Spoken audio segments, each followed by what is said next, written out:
अस्सलाम वालेकुम स्टूडेंट्स। आज के इस लेक्चर में एक्सरसाइज 5.3 स्टार्ट करते हैं, real life applications of derivatives. तो पहला सवाल है जी, find the production units x for which cost is minimum if cost function is given. देखिए, अगर सवाल को हम देखें, हमने मिनिमम फाइंड करना है या मैक्सिमम फाइंड करना है, तो उसने पहले बता दिया कि कॉस्ट इज़ मिनिमम, यानी कि हमने मिनिमम चेक करना है। अगर इसका मैक्सिमम भी अकर करता हो तो हमने मैक्सिमम को नज़रअंदाज करना और मिनिमम पे फोकस करेंगे। अब हमने मिनिमम फाइंड किस फंक्शन का करना, उसने कहा कि minimum if cost function which cost is minimum, यानी कि कॉस्ट फंक्शन से डील करेंगे हम, और कॉस्ट फंक्शन हमें दिया भी हुआ है, तो हमें कोई नया फंक्शन बनाने की ज़रूरत नहीं है। तो ये कॉस्ट फंक्शन है जी। अब इसका डेरिवेटिव फाइंड करेंगे, तो डेरिवेटिव हमारे पास ये आ गया। इसको ज़ीरो के इक्वल पुट किया, यहाँ से हमने क्रिटिकल पॉइंट्स निकाले बाय फैक्टराइजेशन। तो हमारे पास दो क्रिटिकल पॉइंट्स आए, एक 50 और दूसरा 30। अब हमने सेकंड डेरिवेटिव फाइंड किया तो ये आंसर आया।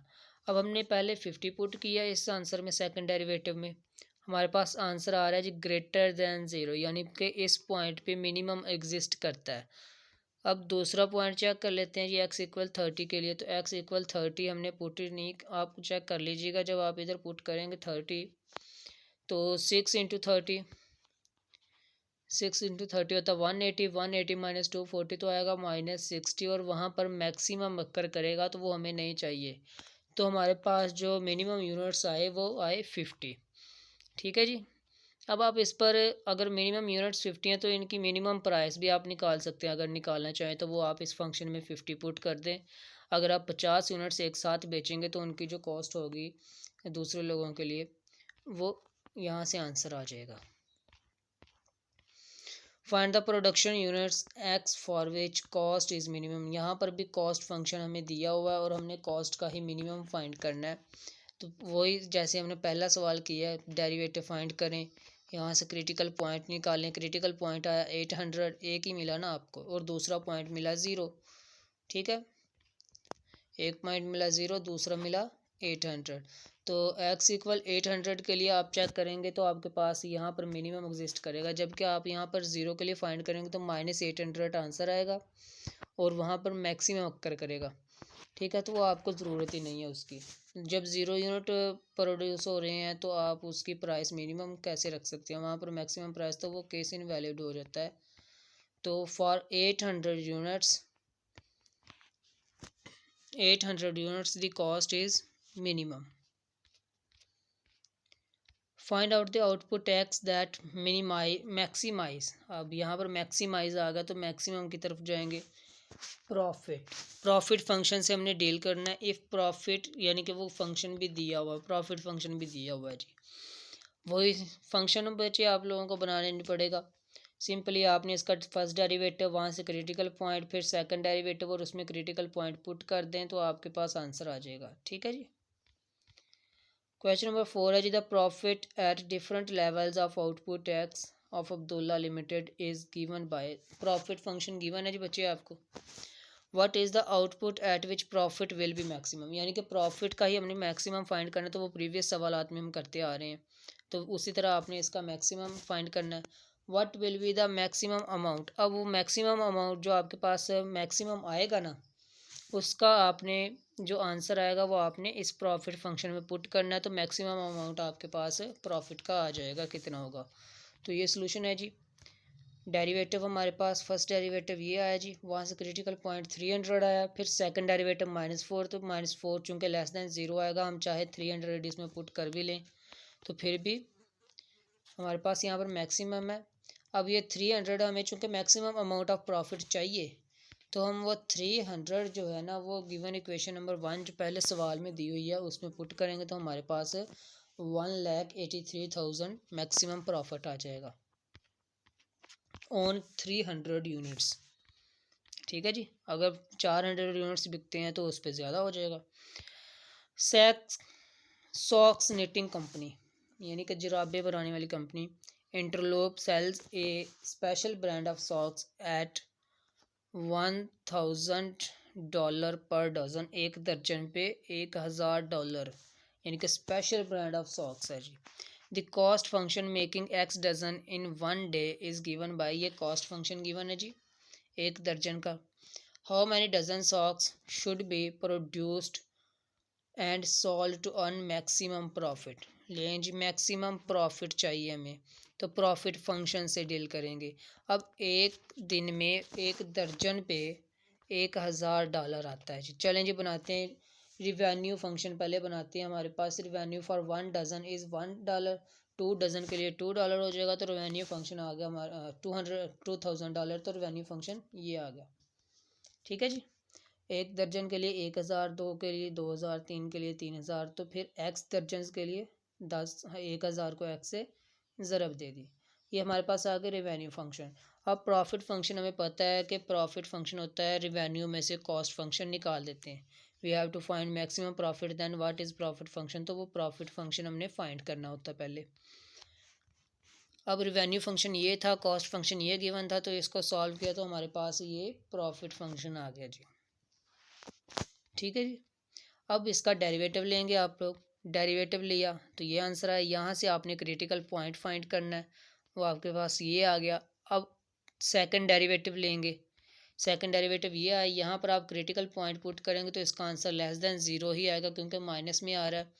ठीक है जी, तो यहाँ पर मैक्सिमम अकर करेगा इस पॉइंट पे। तो हाँ, अगर मैक्सिमम 49,900 दर्जन बनेंगे तो मैक्सिमम प्रॉफिट होगा उसको। ठीक है जी, profit is maximum at x equal 49,900 dozen. ठीक है, देखिए जी सवाल नंबर 6 की तरफ चलते हैं। इस सवाल को आप 2 तरीक़ों से कर सकते हैं। यहाँ पर डेरिवेटिव को इस्तेमाल किए बगैर भी हमने ना फाइंड कर सकते हैं, और डेरिवेटिव को इस्तेमाल करके भी। तो डेरिवेटिव वाला मैं आप लोगों के लिए छोड़ता हूँ, वहाँ पर मैं हिंट दे दूँगा आपको।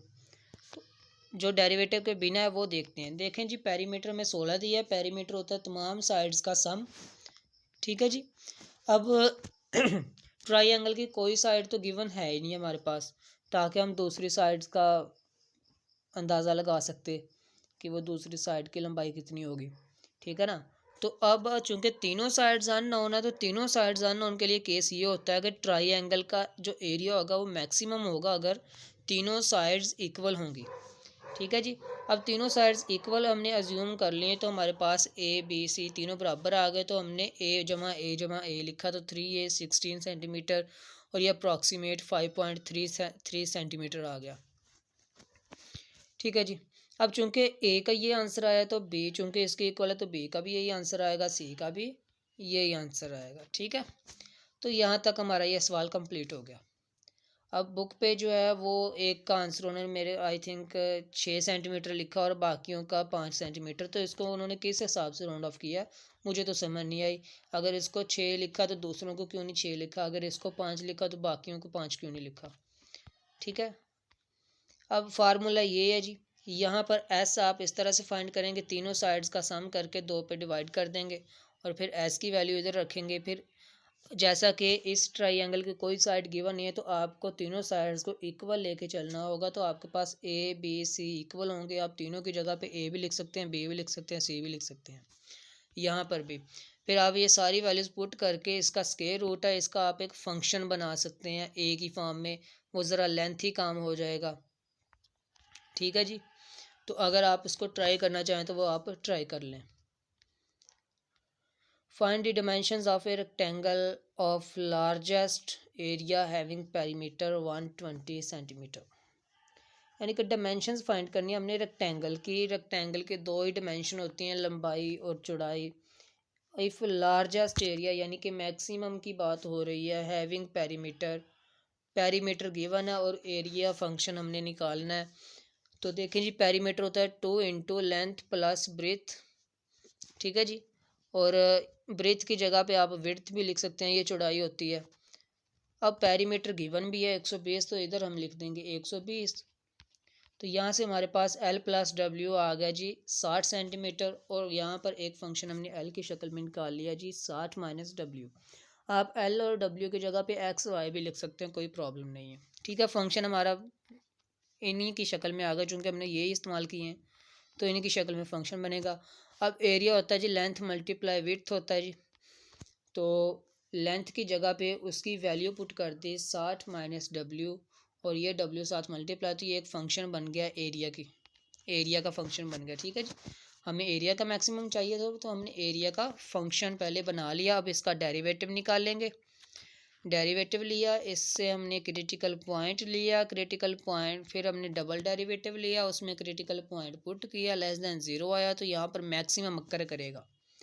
ठीक है, मैक्सिमम अक्कर करेगा तो कितना होगा जी, डब्ल्यू पे 30, यानी कि हमारे पास डब्ल्यू का आंसर 30 आ गया। तो अब हमने लेंथ फाइंड करनी, विड्थ तो आ गई, लेंथ फाइंड करेंगे तो लेंथ यहाँ पर डब्ल्यू 30 रखेंगे तो 60 माइनस 30, तो लेंथ भी हमारे पास 30 सेंटीमीटर आ जाएगी, 30 यूनिट्स आ जाएगी। ठीक है जी, तो इसका मतलब जो रेक्टेंगल उसने शुरू में कहा वो इसलिए कहा कि उसको साइड्स का मालूम नहीं है कि साइड उसकी इक्वल हैं या अनइक्वल हैं। तो अब हमने सॉल्व किया तो उसकी दो साइड्स जो लेंथ और जो विड्थ है वो इक्वल आ रही है, तो इसका मतलब कि वो रेक्टेंगल जो होगी वो स्क्वायर होगा असल में। ठीक है, 8वां सवाल है जी, इसके लिए फिर आपसे कहूँगा कि आप एक प्रैक्टिस करें जी खुद इसकी। तो अगर प्रैक्टिकल में बॉक्स है आपके पास क्यूबिकल तो वो लें, वो बेहतर रहेगा। कहते हैं एक बॉक्स है विद स्क्वायर बेस, उसकी बेस जो है वो स्क्वायर है। ठीक है जी, एंड ओपन टॉप, इसका मतलब उसकी 5 साइडें हैं और एक साइड से वो ओपन है। अब बेस उसकी स्क्वायर है तो उस बेस का एरिया पेरीमीटर वो स्क्वायर वाला होगा। अब उसकी जो साइड्स हैं, 4 बाकी साइड हैं, वो अब रेक्टेंगुलर भी हो सकती हैं और स्क्वायर्ड भी हो सकती है। तो हम मानते हैं कि वो रेक्टेंगुलर है। अगर तो वो साइड्स बाद में इक्वल आ गई तो वो स्क्वायर हो जाएगा ना, बाद में देखेंगे। तो पहले हम उसको रेक्टेंगुलर मान के चलते हैं जैसा हमने इस सवाल में माना था। अब कहते हैं कि उसका जो वॉल्यूम है वो 4 डेसीमीटर क्यूब है, और find the dimensions of box, हमने डायमेंशंस फाइंड करनी, लेंथ भी, विड्थ भी और हाइट भी फाइंड करनी है बॉक्स की। Which will require the least material, यानी कि मटेरियल का मिनिमम जो लगे। अब हमने वो साइड्स मालूम करनी है जी। अब आप देखें बॉक्स की जो बेस है वो होती है, वो दी हुई है स्क्वायर, इसका मतलब ये साइड और ये साइड इक्वल हो गई। ठीक है, अब इसकी ये जो हाइट है इसका तो हमें इल्म नहीं है। ठीक है, हाइट का इल्म नहीं है, तो बॉक्स जो है वो है जी ओपन। अब अगर ये बेस देखें तो बेस का एरिया स्क्वायर वाला होगा, जबकि ये साइड्स जो हैं वो रेक्टेंगुलर होंगी तो उनका एरिया या पेरीमीटर जो होगा वो रेक्टेंगुलर टाइप का होगा। ठीक है जी, इसको आपने ध्यान में रखना है। A box is cuboid shaped and it has length, width and height. In question we have square base, it means length equal width हो गई, स्क्वायर बेस की लेंथ विड्थ के इक्वल है। Also volume is given, we have to find all dimensions least material. अच्छा जी, volume of cuboid होता है जी length multiply width multiply height. चूंकि लेंथ हमारे पास विड्थ के इक्वल आ चुकी है तो आप लिख सकते हैं डब्ल्यू ज़रब डब्ल्यू, तो ये हमारे पास वॉल्यूम का फंक्शन ये बन गया। अब वॉल्यूम हमें गिवन है 4 सेंटीमीटर क्यूब। ठीक है जी, तो दोनों को इसे और इसे इक्वल रखा तो यहाँ पर आ गया, और यहाँ पर एच का फंक्शन बन गया 4/W का स्क्वायर। अब know using surface area equation for open box. अब बॉक्स ओपन है जी, तो सरफेस एरिया तो एरिया होता है जी जितनी भी उसकी साइड्स हैं, हर साइड का एरिया। तो क्यूबॉइड है तो उसकी जो बेस साइड है वो स्क्वायर शेप की है, तो स्क्वायर का एरिया होता है जी लेंथ मल्टीप्लाई लेंथ या विड्थ मल्टीप्लाई विड्थ, जो भी हमने डब्ल्यू कहा हुआ उसको। ठीक है, और जो साइड्स हैं वो चूँकि रेक्टेंगुलर हैं तो रेक्टेंगल का होता है जी लंबाई ज़रब चौड़ाई। तो ये देखें जी वहाँ पर हमने डब्ल्यू ज़रब एच किया, चूँकि 4 साइड हैं तो 4 से हमने ज़रब दे दी और दोनों को जमा कर दिया तो ये हमारे पास सरफेस एरिया आ जाएगा। अब यहाँ पर हम एच की वैल्यू ये वाली पुट कर सकते हैं 4/W का स्क्वायर, तो डब्ल्यू से डब्ल्यू कैंसिल होकर हमारे पास ये फंक्शन आ गया। अब इस फंक्शन का आपने चूंकि डब्ल्यू ए जो है वो डब्ल्यू की शक्ल में आ रहा है, आप डब्ल्यू की जगह पे एच की जगह पे एल की जगह पे एक्स वाई जी इस्तेमाल कर सकते हैं, कोई प्रॉब्लम नहीं है। ठीक है जी, इसका डेरिवेटिव फाइंड करेंगे तो हमारे पास डेरिवेटिव ये आ गया जी, स्टार्ट में पावर से कम पावर का जिसकी पावर कम की उसका डेरिवेटिव, और इसका जब हम डेरिवेटिव लेंगे बटे में तो ये आ जाएगा। ठीक है जी। अब इसको 0 के इक्वल पुट करके हमने यहाँ से क्रिटिकल पॉइंट निकाला जो कि विड्थ आ रही है 2। ठीक है, W2 आ रहा है ना, तो वो विड्थ हो गई। अब हमने सेकंड डेरिवेटिव लिया, तो सेकंड डेरिवेटिव में हमने ये 2 पुट किया, तो इसका आंसर 6 आ रहा है। इसका मतलब ये ग्रेटर देन 0 है और यहाँ पर मिनिमम एग्जिस्ट करेगा। तो मिनिमम मटेरियल के लिए हमारे पास जो विड्थ थी वो आ गई जी 2 सेंटीमीटर। विड्थ तो आ गई 2 सेंटीमीटर और लेंथ चूँकि इसी की इक्वल थी तो लेंथ भी हमारे पास 2 सेंटीमीटर आ गई। अब हमने हाइट फाइंड करनी है, तो हाइट का हमारे पास ये आंसर था, इसमें 2 पुट कर दें तो हमारे पास हाइट आ जाएगी 1 डेसीमीटर। सॉरी, डेसीमीटर में सारा कुछ सेंटीमीटर कह रहा हूँ मैं, तो ये डेसीमीटर आ जाएगी। लेंथ और विड्थ दोनों इक्वल है 2 सेंटीमीटर, जबकि हमारे पास हाइट आ गई 1 सेंटीमीटर। तो ये था आज का लेक्चर। उम्मीद है आप लोगों को समझ में आया होगा। अगर इन स्टेटमेंट वाले क्वेश्चंस में कोई कंफ्यूजन हो आप लोगों को तो आप लोग कमेंट सेक्शन में पूछ सकते हैं। नेक्स्ट लेक्चर तक के लिए इजाज़त दीजिए। अल्लाह हाफिज़।